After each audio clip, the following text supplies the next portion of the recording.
Well, good morning, everyone. I'll note the presence of a quorum and call to meeting,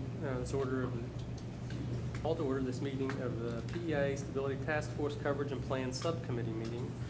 The first item on the agenda is a reading and approval of minutes from the August 24th, 2018 meeting. Are there any corrections or additional notations on the minutes?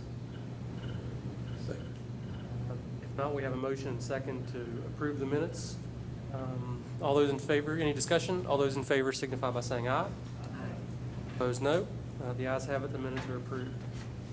At our last meeting, we went through a list of action items as it relates to the public hearings, and maybe recommendations is not the right word, but maybe roster of issues that came forward from those public hearings. And the two that I think we had some discussion about last time, and perhaps maybe we start there today, relates to issues relating to, copays and deductibles and other areas of plan design around our border counties. And then there were a number of items, I think, related to drugs, and in particular specialty drugs, that perhaps Ted could update on. So if it's okay with leave of the subcommittee, maybe we can start with Ted and talk a little bit about some of the issues he deals with providers in state and at the borders, current setup, and we can go from there. Where do you go here? Hey, good morning. Good morning. Morning. Morning. So today, I guess, out of the network, and we'll talk mostly today on Plan A, if that's all right, because that's where most of our people are. We would make corresponding discussion with the other plans as well. We're currently under Plan A. If you go in-state, you're covered at 80% co-insurance. And if you go out of state, it's a 70% co-insurance.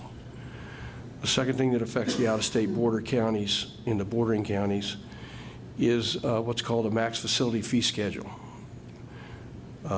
We believe we've set, through analysis with a company called Healthcare Blue Book that we use for data transparency, we have set what we call maximum facility fees for common items, mostly imaging, lab, some services like colonoscopies that should be non-quality related services, at a fee schedule that is equivalent to in-state rates. We believe those are fair and adequate rates.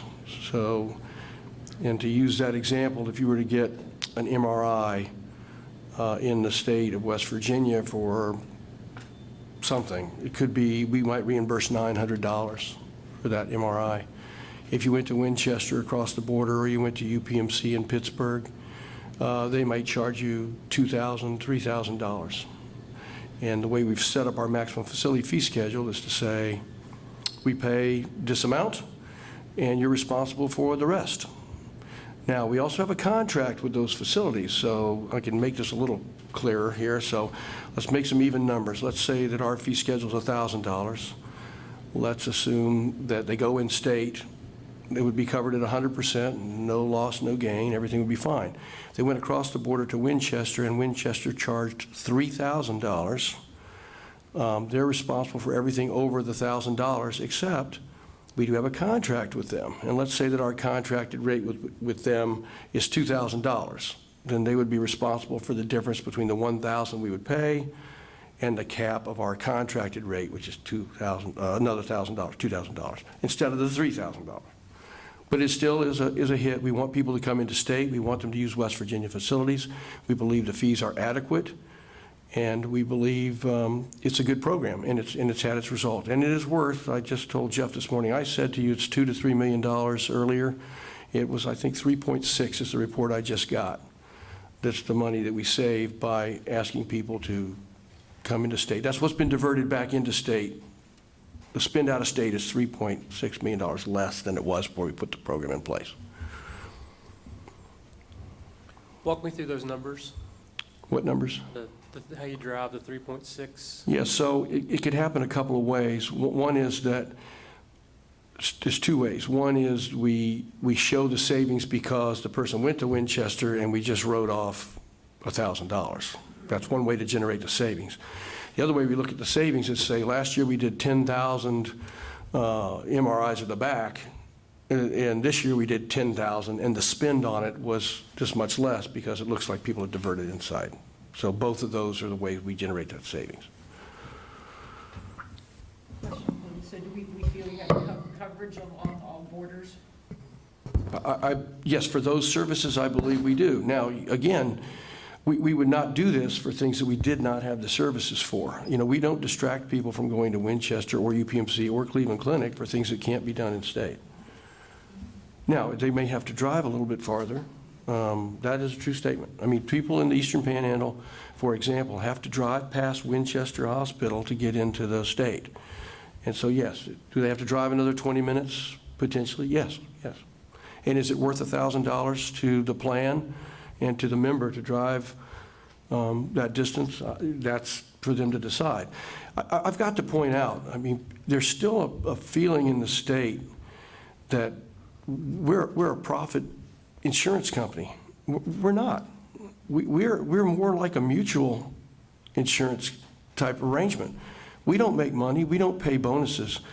Any money that we save, that $1,000 that we saved by somebody going in state, that's put right into the pool of PEIA, and it's used to offset benefits and pay for claims in the future. All the savings that we generate, everything somebody does to make a decision to help the plan save money is for the benefit of all the plan members. It's not saving the plan anything. I need to stress that more. That's why I want to spend that time. We don't make a profit. All the money is mutually saved for everybody. I got a question. Is this on? Yeah, okay.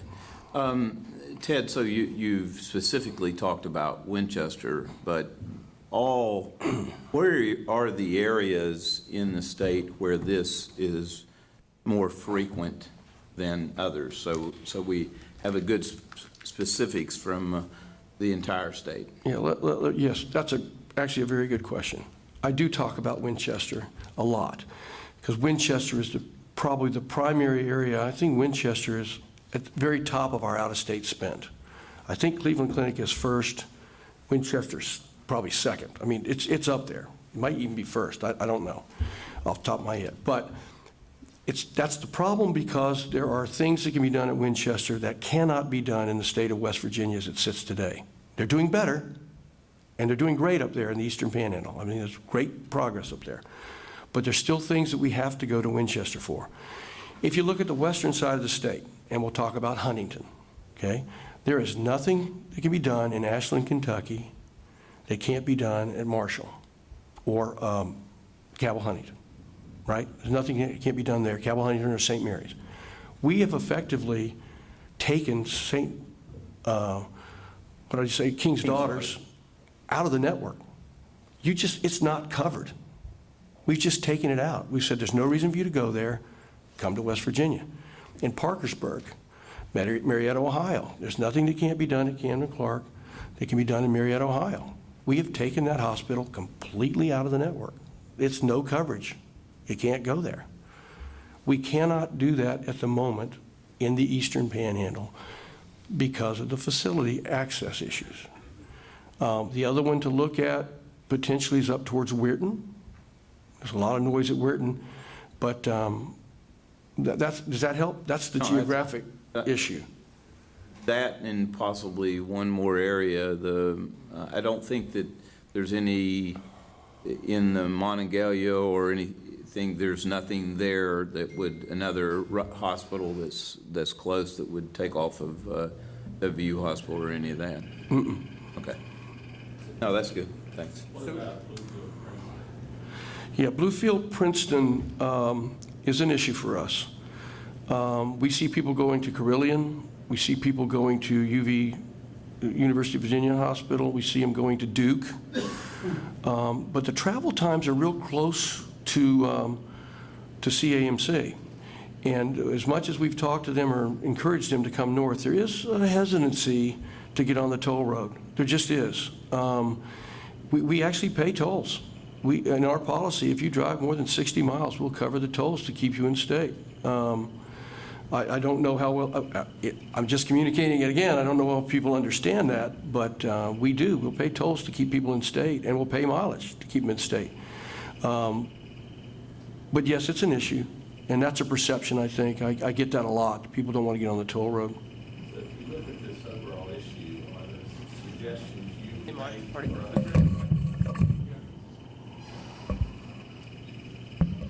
If you look at this overall issue, are there changes that you would suggest we consider?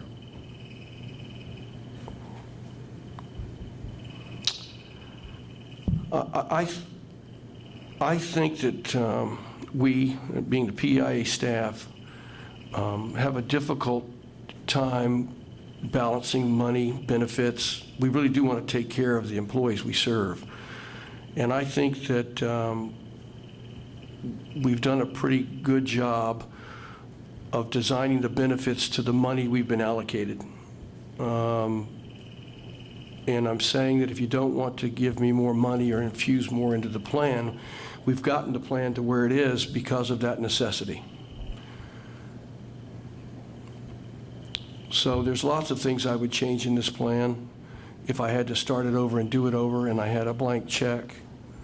There's a lot of things I would change, but I think that we are where we are and in the best place we can be because of the money we've been given and where we had to get. So with that being said, if you did have the funding that you think was necessary to have a solid plan that meets the employees' needs, that the out-of-state issue with the copay and the facility fees would not be into play right now? I didn't hear the last part. That the out-of-state facility fees and the difference in copays for out-of-state would not be into play? No, I think that's probably a true statement. Had we not had to make that $10, $12 million reduction, that's how we decided to do it. A couple of things, and this is not any state philosophy, okay? As I've been questioned about Marietta and why it's not in the network, I've continually said, everyone we serve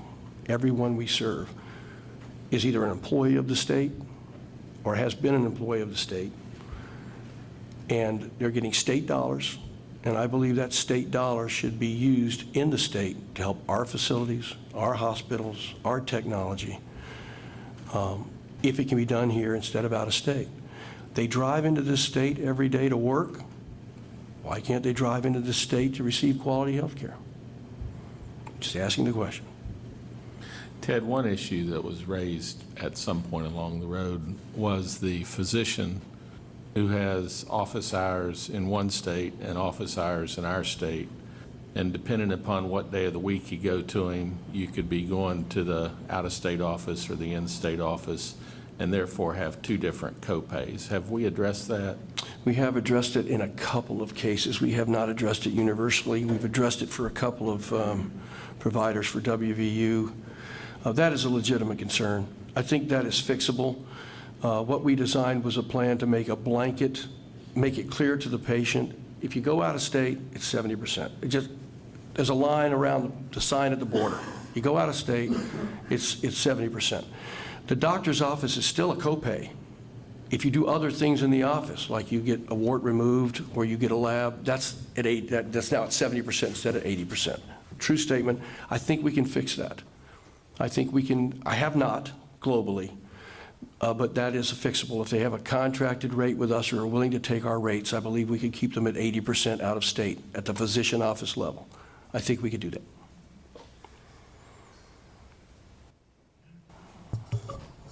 If you go out of state and you're getting 70%, but then does that actually mean that you hit your stop loss or your annual, what is it, your annual Out-of-pocket maximum. maximum quicker? Or does that exceed, if I'm at $2,000, let's say, maximum out of pocket, then I'm at 100% in an 80/20 plan, is it the same for the 70/30 person? No, the out-of-pocket can change if you go out of network, depending on your circumstances. It can be higher. But yes, because we're paying 70% of a higher contracted rate than a West Virginia rate, you're probably going to hit your out-of-pocket maximum fast enough. And that's my other comment. Office visits are still co-pays. It's getting procedures done out of state that goes to co-insurance. And if you end up in the hospital out of state, most of the time, you're going to hit your out-of-pocket maximum, whether you're in state or out of state. So the out-of-pocket maximum doesn't change? It does. It's a How little does it bit- change? It's higher out of state. How much higher? I don't recall. I can get that for you after the meeting. I don't have the shopper's guide with me. And remember, out-of-pockets vary by salary, right? Well, that's correct. I was like Right. picking 1 out of 10. Right. Just trying to figure out, is Yeah, it 25% more, Oh, 100%? no. It's a few $100s more. It's not. It's a few $100s more, and then you hit your, And I would say like 500, but don't hold me to that, please. I can get you that number.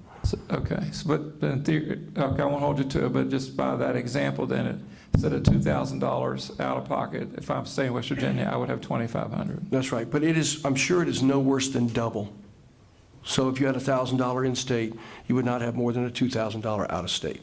I'm almost positive that's the case. It's not more than double. And then if somebody does, the example you used earlier of the MRI, that you can, if you stay in state, it's 1,000.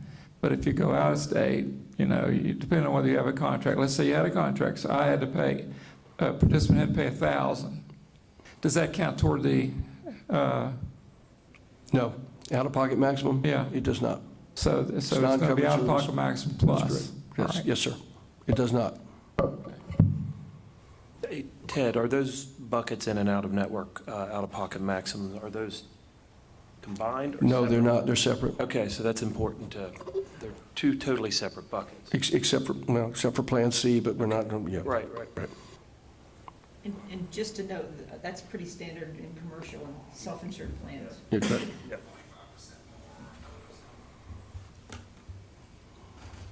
I had a clarification question. So Winchester is a PEA provider, but it has, if someone wants to go there for a procedure, to pay more. Marietta, though, it is not a PEA provider at all. It is not. Okay. And so what about like King's Daughters? Is it? It is not. Okay, all right. What about, I guess, are there other hospitals that are in the network, but you have this issue with the additional maximum facility fee? Yeah, so yes, I mean, this would apply like in Weirton across the, of course, the border in Steubenville, Ohio, that hospital would be subject to max facility fee, for example. If you're across the street in Wheeling, you would be subject to that fee, yes. I know we talked about it over email, but I wanted to follow up on a follow-up question. The hospital in Morgan County is actually owned by Winchester, by Valley Health. And we talked about that being considered in-state if they're having those services done in Morgan County. But the one follow-up question that I had for it is, do the facility fees apply then? Yes. If they're in-state, and we're paying an in-state rate, that is the max facility fee. So it would be free in-state. Okay.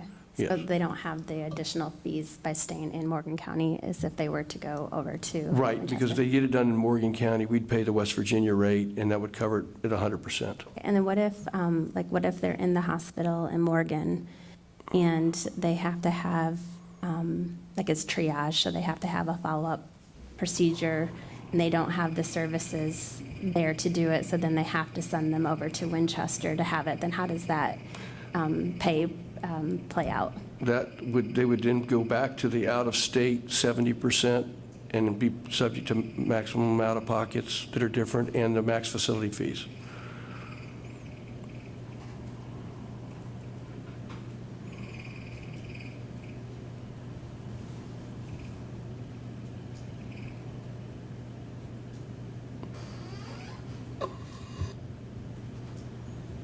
Ted, back to Marty's issue or the issue that Marty raised relating to the docks in different places. What's the cost or impact? I mean, is that a plan design change that you? That really should be fairly minimal. There's going to be an impact to it, but it should be fairly minimal. And I think administratively, it's going to take us a little while to do that, but we can work on that one, and that could probably happen by 7/1 for the next plan year. I don't think that's a bad idea, by the way. I think that is a very legitimate concern, the swapping doctors issue.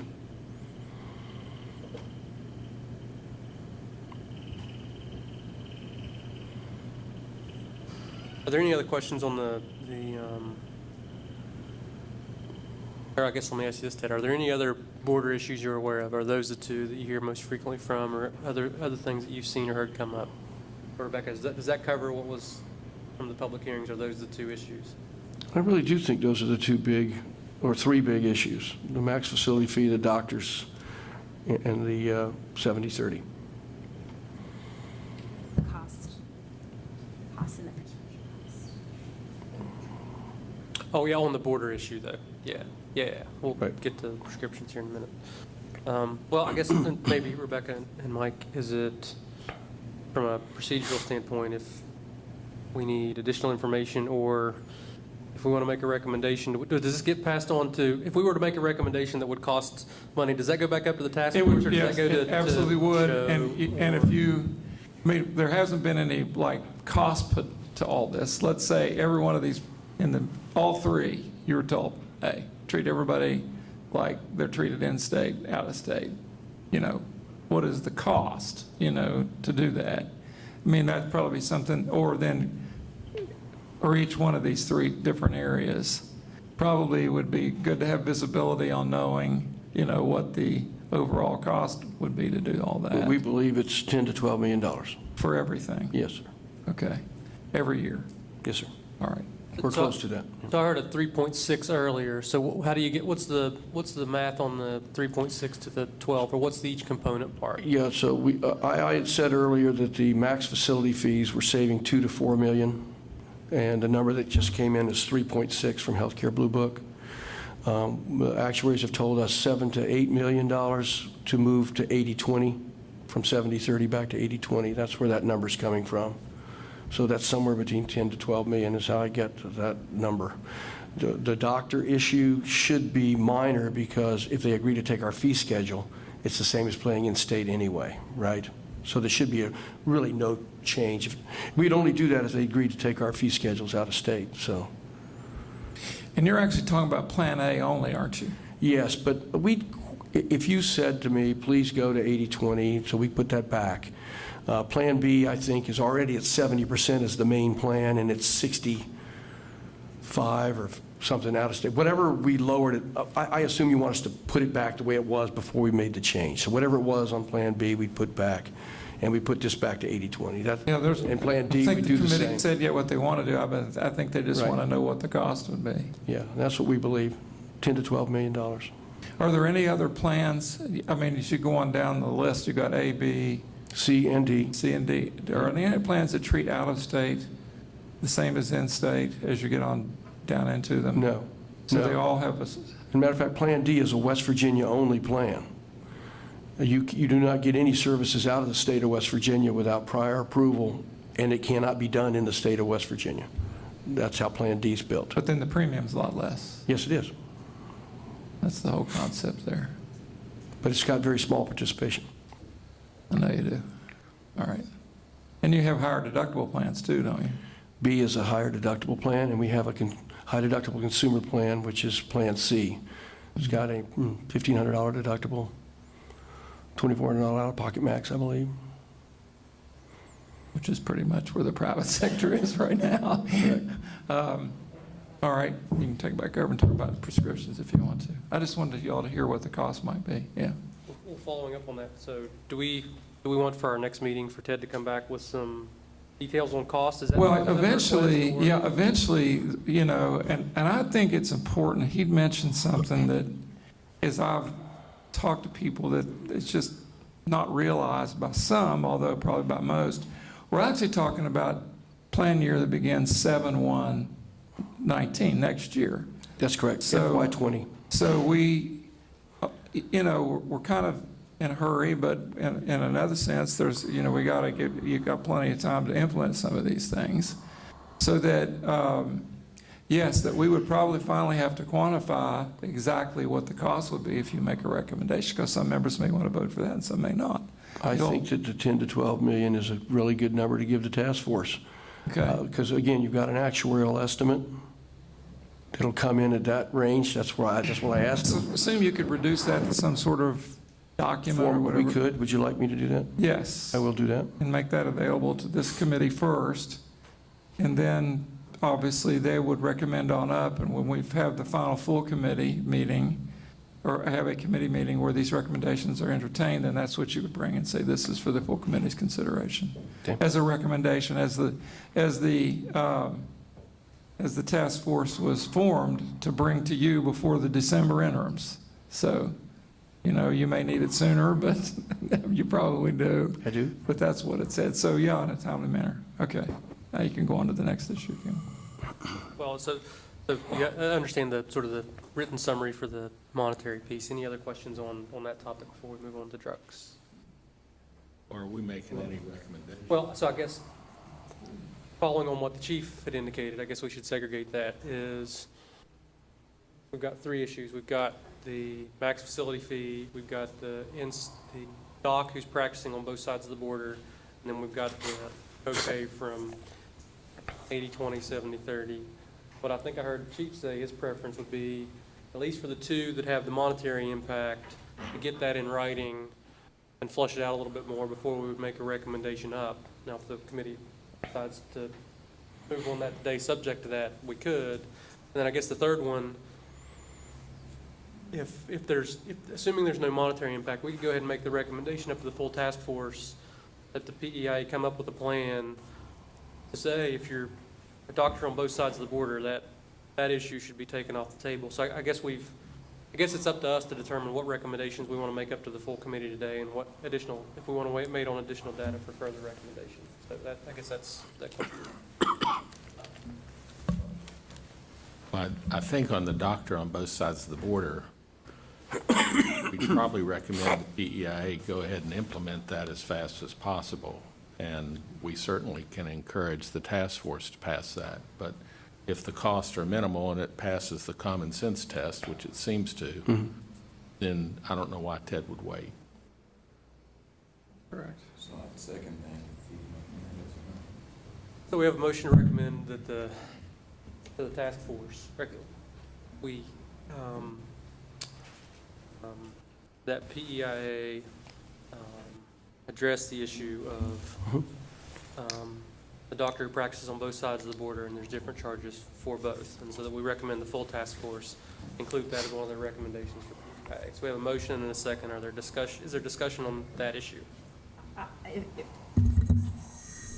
Just to clarify, I would think, Ted, it would be same tax ID of employer, same NPI number for the physician, but if it's an out-of-state site of service, that facility be paid at the inpatient West Virginia rate. That's how you would probably do it on the claims side. That's correct. Okay. Yeah, we would, it will be a different site of service. It could be a different FEIN, it could be a different tax number out of state. So as long as they agree to take our contracted rates out of state, so when we're paying that 80/20, we're paying the same thing that we would be paying in West Virginia, no harm, no foul. If they won't agree to that, we would not contract it. But if it's, we're talking about employed physicians No, only or all? not necessarily. Really, any physician. Anybody that would be there, you know? If you were a doctor, if you were a physician in Morgantown, not Morgantown, I mean, Parkersburg's a great example. There are indeed bone doctors, orthopods that have an office in Parkersburg and an office in Marietta. And they will treat their patients, they send them to Camden Clark, and then they see them in their other office for follow-up across the river, because that's the offices they're in. Now, in the case of that here's a great example. In the case of that orthopedic group, They've agreed to take West Virginia rates, and we've agreed to deal with them. But that's the example you're talking about. And as long as they agree to say, we'll accept the PEIA rate, it would be no harm, no foul to us. What we did was truly an administrative ease of communication to say, if you drive across the border, expect 70/30 if you're not paying a copay. And most doctor's office visits are copays anyway and don't affect people. Any further discussion or questions? Okay, all those in favor of the motion signify by saying aye. Aye. Those opposed signify by saying no. The ayes have it, the motion is adopted. So the other two areas, let's take them one at a time. The second issue relates to whether PEIA should make a change relating to maximum facility fees, as we discussed. And so that one, I think as I understand it, you've indicated has a fiscal cost of somewhere in the neighborhood of $3.6 million. And so the question is, we want some further delineation in writing on that issue before we make a recommendation moving forward.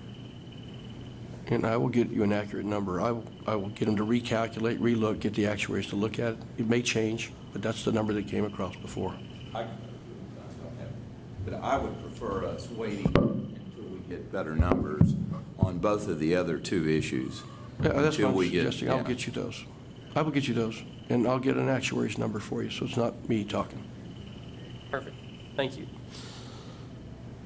So the other item I talked about at the beginning that I think came up through the public hearings really relates to prescription drugs and maybe side related to medical devices. So, Ted, where are we on, let's just take prescription drugs and maybe specialty drugs as it relates to the overall plan? From what you've seen and heard, what do you think we ought to be thinking about, and are there changes that we ought to be considering or recommending and talking through with you? Yeah, so prescription drugs, specifically specialty drugs, we really were one of the first plans to carve specialty drugs out of a pharmacy benefit manager and put it into a uniquely managed program. That's being done right now with Health Smart's doing that for us.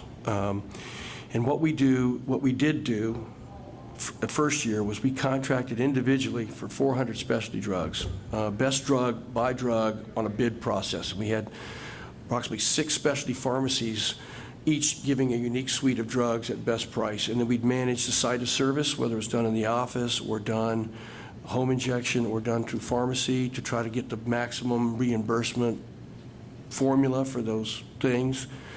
That was the first plan. The second plan, we found it was actually, as time went on, more efficient to what I call group the drugs, right? Put them all together, because globally, although, so we're down to 2 pharmacies, 2 specialty pharmacies have all the business now. And because the volume's so much better, like they might not be getting as good a deal on the drug Emerald that we were getting before contracting individually. Overall, they've got deals across the spectrum that are better. So we're saving more money overall, which is what we're about. So the kind of loss leader, yep, everything else is good. This drug may not look so great. Somebody can tell you can buy it cheaper, but all the other stuff's so much cheaper that it's still a better deal than it was bidding it out individually. That's where we are today with 2 pharmacies. We're also today taking care of our member manufacturer programs. So let's take Enbrel, for example. And I'm making these numbers up, so don't bear with me, please. Don't go record me and tell me how awful I lied. I'm not trying to lie. I'm trying to give you an example. Enbrel could be a drug that costs $10,000 a year or some drugs $10,000 a month, but let's say $10,000. They have a manufacturer program for people that qualify that will give them a $7,000 stipend and waive their copays. Okay, so our copays are $100. They waive the copay. So we take that member and we say, will you please qualify for this? And we raise the copay on Enbrel to $7,000 in the system, right? And we say, you've got a $7,000 copay or deductible for this drug. Apply for this. The manufacturer will pay the $7,000. You'll get your copay waived. Everybody's happy. And then we get the $7,000 lower cost of the drug. That program is now on about 10 drugs and has saved us probably, multi-millions of dollars to do this program. So that's what we're doing with specialty drugs. What's the next step for specialty drugs? I don't think, I hate to say this, and I mean, I'll talk to you offline, but I don't want to talk to you on this, because I am meeting with the governor's office on Wednesday on a new idea that is proprietary, and I've got some concerns about it. But there is potential to save another $5 to $30 million on specialty drugs. But please take me at that level. I can talk to you offline, but it is proprietary. It is work trade practice, not ours. And I don't know if we need to adopt it or not. That's why I'm going to the governor's office to have a discussion. It's a very sensitive issue of what we could do. But I think we're doing about the best we can. There is some discussion. We're looking again at all things we can do with specialty drugs to save money and make things better. So we're continuing to look. I've got some other ideas we're exploring for FY20 if this other idea doesn't work. Did that answer your question of what we're doing with specialty drugs? Yeah, I mean, I think it's a helpful start. The members of the committee may have other questions on the above. I mean, I guess my big question is, so for setting rates for providers, you're definitely a market mover. I guess my question, if you could just take a couple of minutes on what we can be a market influencer and what, as it relates to prescription drugs, we're really just a market player doing the best we can in a market. Right. And if that connotation I just put on prescription drugs is correct, what we should be looking at, or maybe you're in the right space, or committee members may have as it relates to that. But it seems to me we're in two completely different places as it relates to both of those things. Yeah, that's true. We are at the whim of the market. I mean, the PBMs at the moment have the buying power and the contracts at the pharmacies that we don't have. There is potential that I was looking at. There's potential to form what's called a PBA, a prescription benefit administrator, in which we would become our own mini PBM to cut out some of that PBM profit.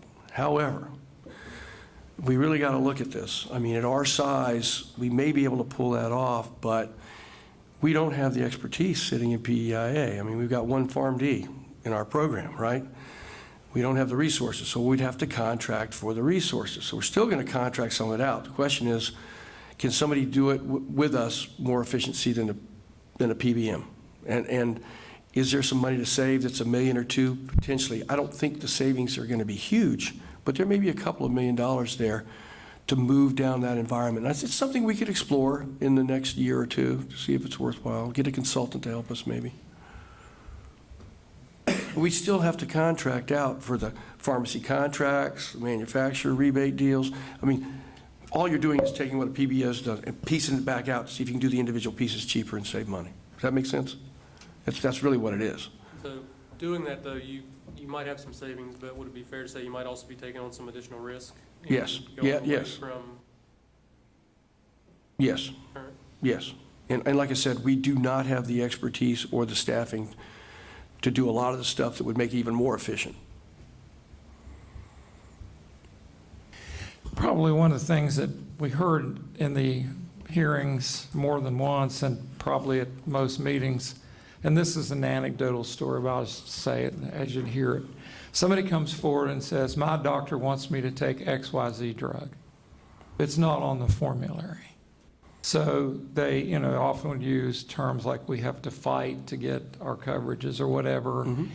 And my sense was that, there was a lot of, and obviously when people are in a situation where they're dealing with serious illness or whatever, and maybe drug X works for everybody else, like Lipitor, but it doesn't work for this person. It's hurting them. They have to go somewhere else. Your folks at the other end of the phone are saying, well, you have to get your doctor to do this. And we probably heard this story many times. And I'm sure every health plan hears it. But I just thought, could you address just how you handle that? Is there any real problem? I mean, you hear this a lot. What is the process when a physician puts you on a medication, it doesn't work, they need the brand or whatever, it's not the generic. You catch what I'm telling you. So this is a we try to structure this answer in a way to talk about most of the circumstances we have, okay? The first and the best way to address this is we have a lot of what's called step therapy protocols in place. So using your Lipitor example, I'm not saying this is on there, but if it was in the step therapy program, it would work something like this. Lipitor is the high-end drug, third tier. We don't want to cover it at all, obviously. It's 75% coinsurance.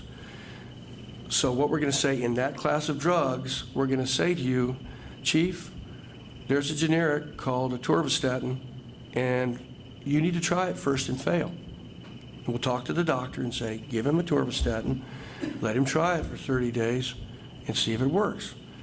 You'll try it, the doctor will say, no, there's no way, we're not solving this problem, I can't do it. We'll say, well, there's another drug that's a brand name drug, it's called simvastatin, why don't you try that one for him for 30 days?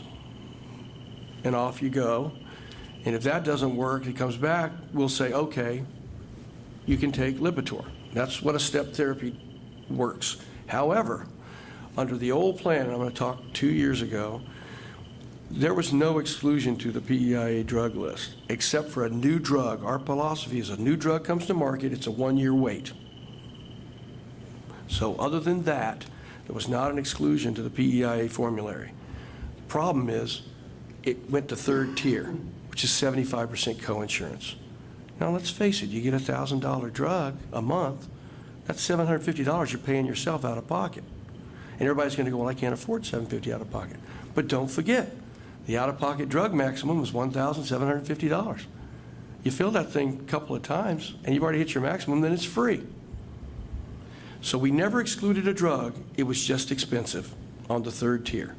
And it was your job to work with your doctor to get you a brand or generic that would help you offset the cost.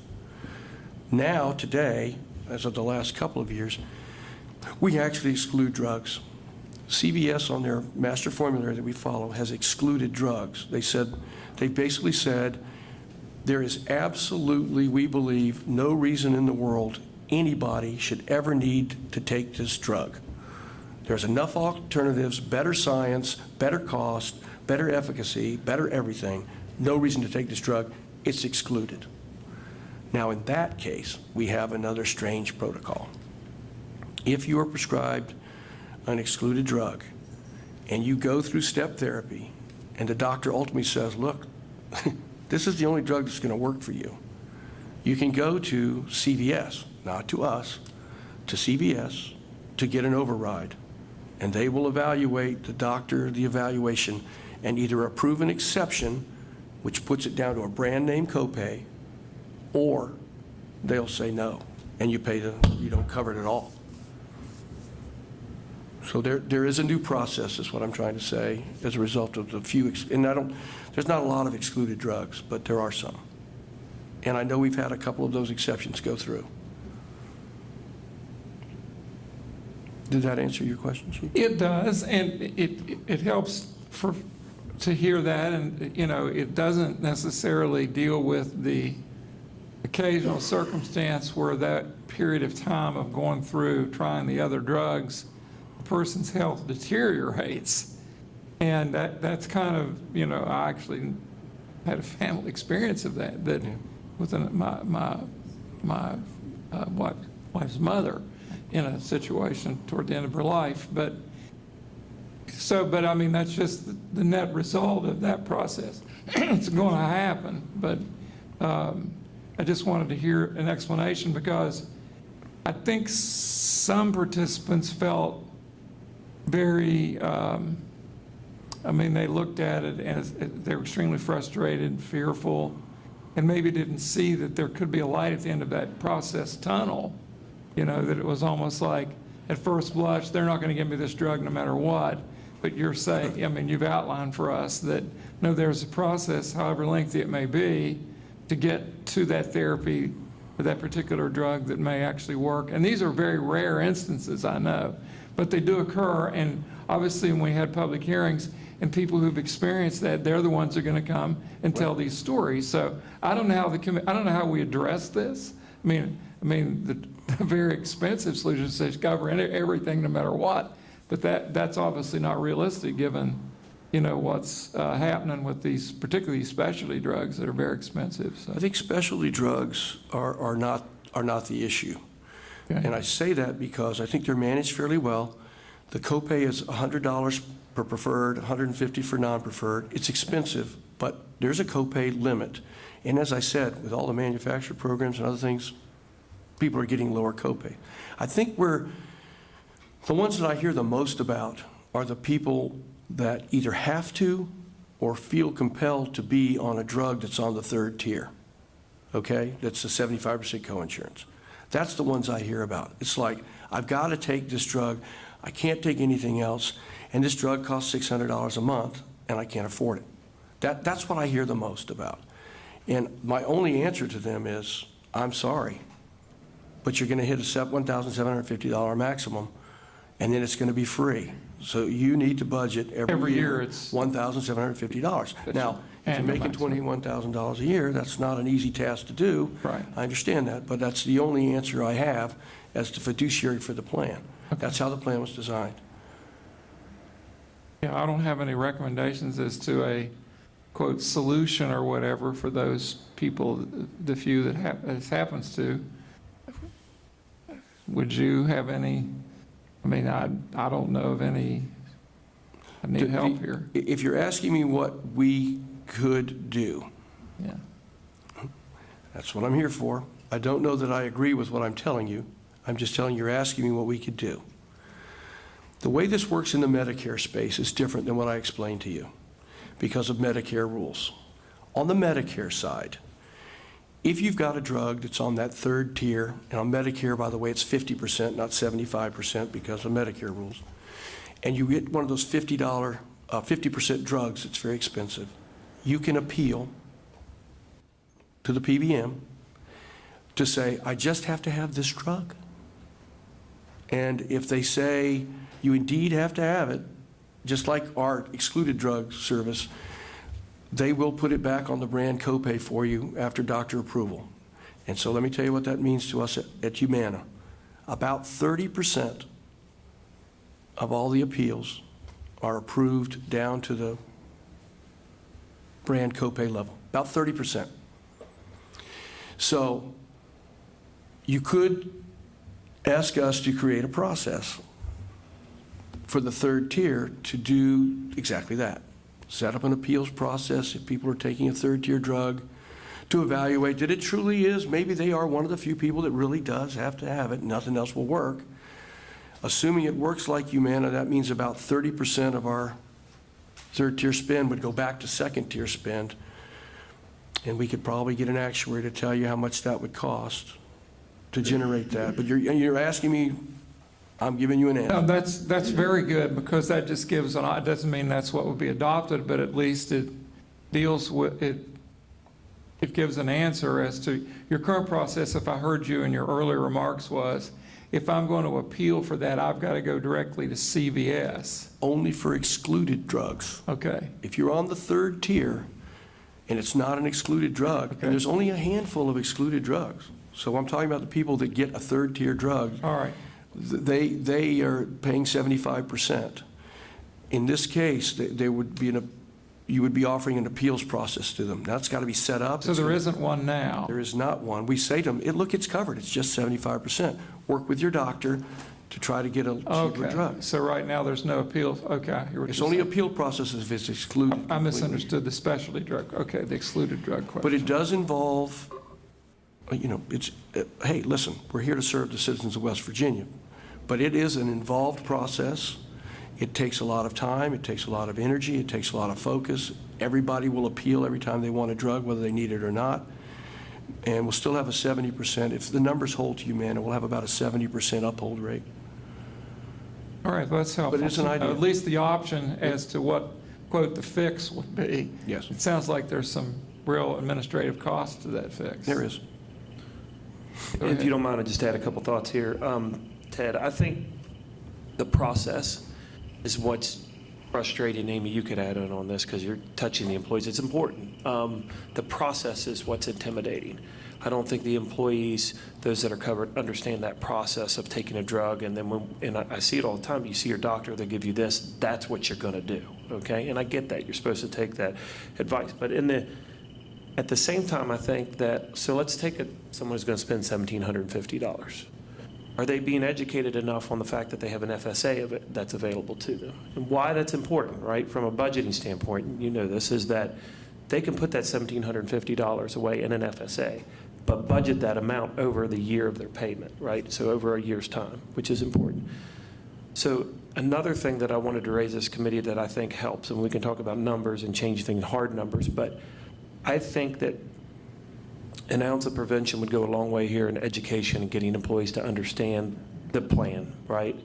So we do the meetings around the state, right, Ted? And I'm not saying that we have the meetings, you know, we get out there to the employees, we make it available to them. But I think what we're seeing now is that with all the pressures on families, we need different avenues that they can also learn the plan. So I don't know if that's open enrollment avatar. I don't know if that's, I mean, understanding these flexible spending account, understanding the health savings account. That Plan C is the most underrated plan that's out there, in my opinion. So I wanted to add that in. We're talking about big numbers and costs, but there are tools and things that are set in place that you can budget for those items pretty easily, right? So, and that's why I'm not singling on you, but I know that you're touching these employees directly, and you're dealing with this, and especially when it comes to prescriptions.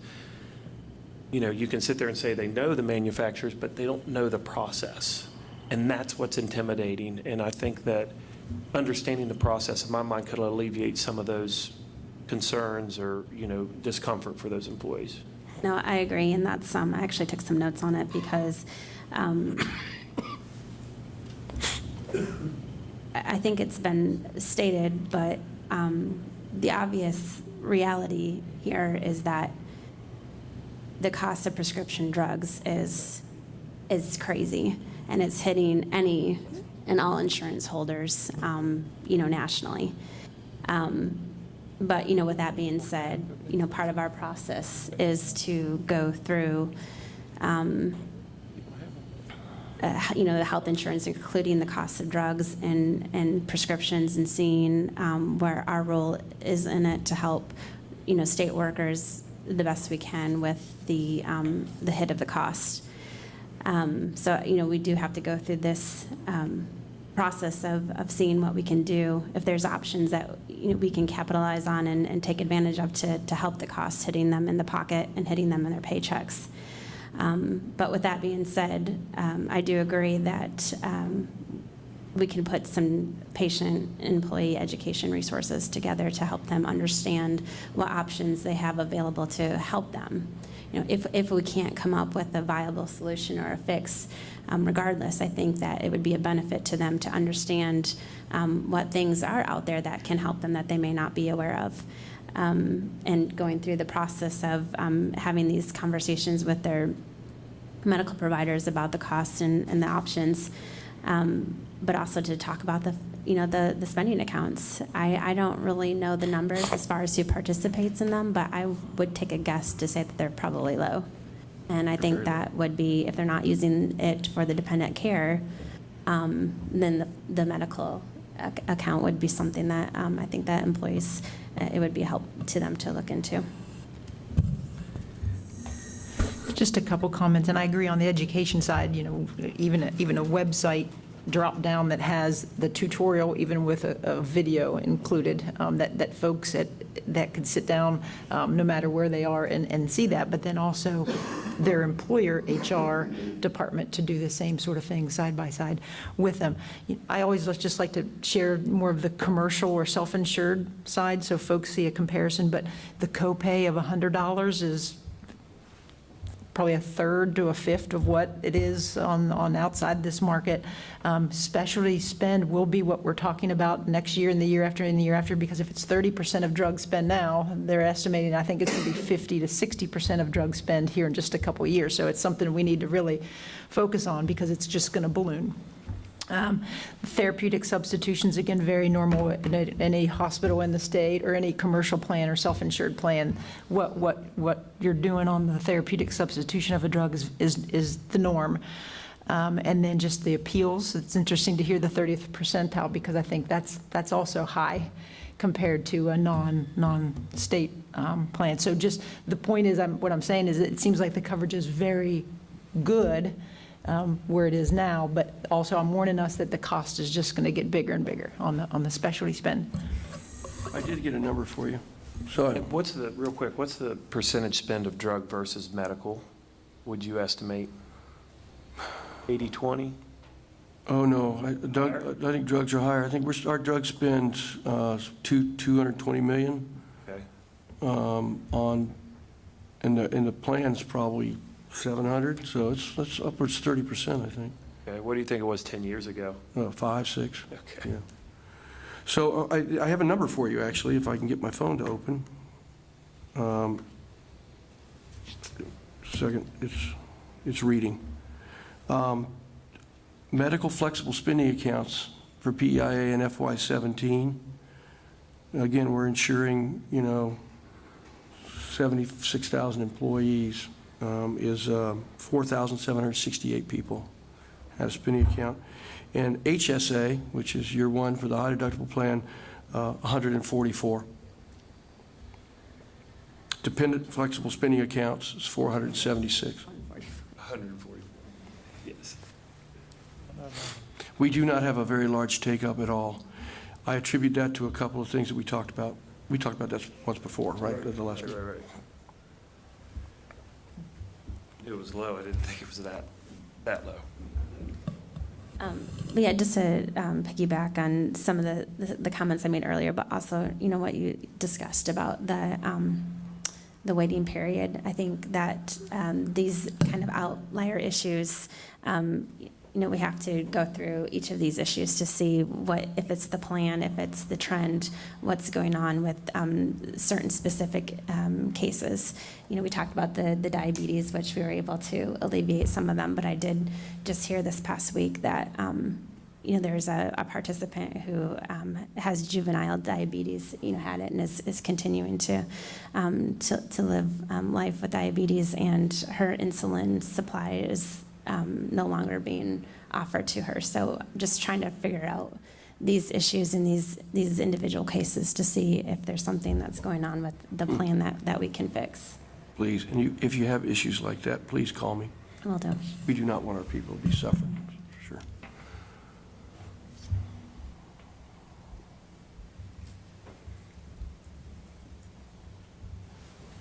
Any other questions or any other data points or requests as it relates to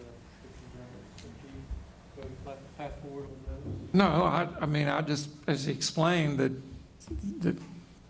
the concept of process is probably the question. It would probably be, I don't think you'd be ready to act upon it now, but, as I listen to comments, I don't really know how to make a judgment on it, but it's just an issue, as you would meet again, that you may want to, flesh that out, make sure you know what that might cost you guys to do, what that number would be. And if maybe the problem is just a matter of more education to the participants, taking a run at that, as he said, before you go to the next step. And then the fact that she just brought up an unusual case, which that's an example of where you actually have an ear, you will hear that, and you can override whatever process through. I think that needs to be known, that those who have these really extreme cases, that you can override maybe the system to get a solution as that would present itself. So that's how I would see it. I don't think I don't make in a position to make a decision today to recommend that he proceed to change his process, but it's probably something you want to know about as to, what that would take. You heard the difference in terms of it's take it and, pay the copay, or we'll give you an appeal process. I mean, That's all I can say on this one. I mean, that's pretty clear as an option. Yeah, and I mean, from a WVU perspective, and maybe this comes into part of the communication areas, there are some times where the answer is no, we don't do that. But there's also a lot of cases where an employee will say something to our benefits department, they get on the phone with the folks at PEA, and Ted and his team are really responsive in working through the challenges on some of those one-offs, not the right word. But some of those challenges that'll come where an employee will be upset, and there are things that can be done, and navigating that person through the system to get to the right result. Again, sometimes the answer is that's the answer, but there is a process in place at PEIA. I'm sure Ted would say it can always be improved, but they're always open for a call for our folks to try to see if there isn't something else going on. That's correct. Which I think is important to say. I mean, it's just, you're just not solid wall, no, nothing can be done. But, so things are done when individuals have very unusual cases. And, I would say to you, I've thought about the appeals process. I mean, you asked me, if I hadn't thought about it, I wouldn't have talked about it, right? I've thought about it for several years. Yeah. Every time we make a change, I think about that. I have not made the decision to change it for a reason, but that doesn't mean I'm right. I'm just saying that we are where we are, and that is where we fall out. So maybe for our next meeting, given my initial comment about being a market participant, maybe we could talk a little bit about the benefits of flexible spending and health savings, and whether there's some recommendations we can come up with that might provide some employees some options, even if it's just from a communication standpoint. Ultimately, we're looking at some of those issues relating to, as I said, flexible spending accounts that might help some of our employees through some of these issues if there isn't a broader solution for prescription drugs, that there's something smaller that can help offset some of that burden. That'd be okay to get some additional information as to what tactics you could see, or maybe what our employees are or not missing as it relates to flexible spending accounts on that line. When you talk about flexible spending accounts, I think maybe even people who may be listening may not even know why that's a good thing to do. And I'm not the tax guy in the room, but you're able to set aside money of your income that you'd normally pay taxes on. And you can draw from that money to pay for your deductibles and copays. That's essentially what it is. And you have to make a decision in advance of at the beginning of a year, is it, or whatever which, you have to make some calculation, but that's what it is that people are wondering, because some people may be. I mean, we're being watched, and so it helps you save money in that you don't pay taxes on that money. So depending on your tax bracket, I mean, it can be substantial savings. Any other questions on this subject for Ted, or ideas for moving forward? So for our next meeting, which we can talk about, or any other issues before we get that, some things in writing on the two issues that we talked about as it relates to borders, and then some materials on flexible spending accounts to talk about and how that interacts maybe with plan design a little bit as to employee choice and helping our employees from the overall systemic standpoint. And then, unless there's other announcements or other issues to tackle, perhaps we just talk about getting our next meeting scheduled sometime within the next couple weeks. I know we've got an election in 8 days, so I know next Monday probably wouldn't be a best day, or after that, but maybe Rebecca, we can work with, work on a meeting within the next 2 weeks and go through the information to where we can finish up these two topics anyway, and then tackle any others that may come before this committee or that result from those discussions, if that sounds like an amenable path forward. Within the next 2 weeks, yes. Anything else for today? All right. We have a motion to adjourn. All in favor signify by saying aye. Aye. Thanks. We are adjourned.